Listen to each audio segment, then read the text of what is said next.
Shooting headshots in harsh midday light can be extremely difficult, but if it's your only choice, there's got to be a way to get a good result. So stick with us in this episode of Photography 180 and I'll show you a few of the things that we do when we find ourselves in this position.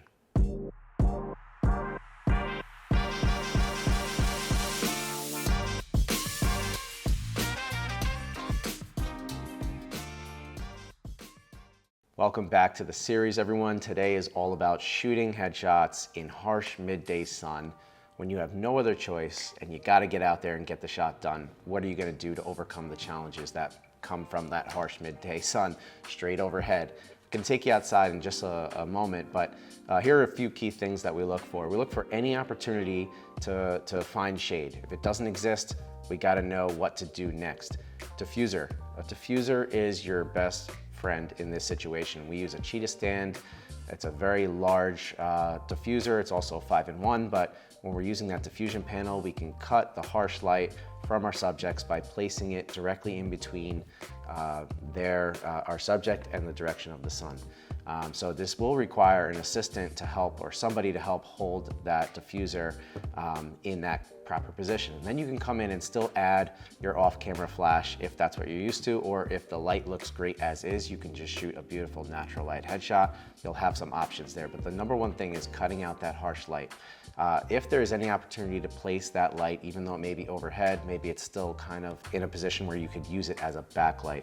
You still may need to diffuse that light, but the key here is placing your subject in a way so we limit the amount of direct light that's hitting their eyes and their faces. This is going to give them an opportunity to not have to squint.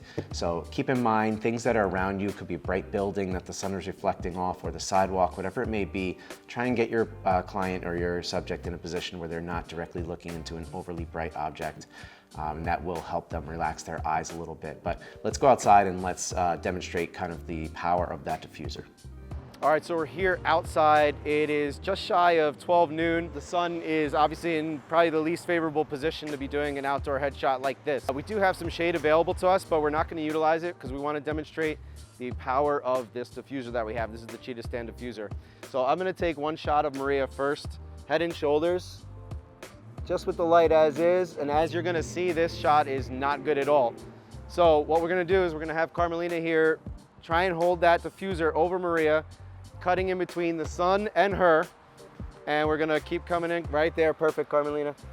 Beautiful. 1, 2, 3. And I think you're gonna see right away the result is night and day. Now you can come in and further add a flash if you'd like to add your own off-camera flash look. The natural light here looks absolutely beautiful once we diffused it. So I hope that changes your mind as to whether or not you should have a diffuser in your bag, especially if you're shooting out in these types of conditions. So I hope that quick example just proves to you how powerful that diffuser is, especially for these types of scenarios. Now, the other thing to consider is here in the East Coast in New York, we've been getting 90-degree-plus days. So the heat becomes a factor in and of itself, even though you can make the light look great.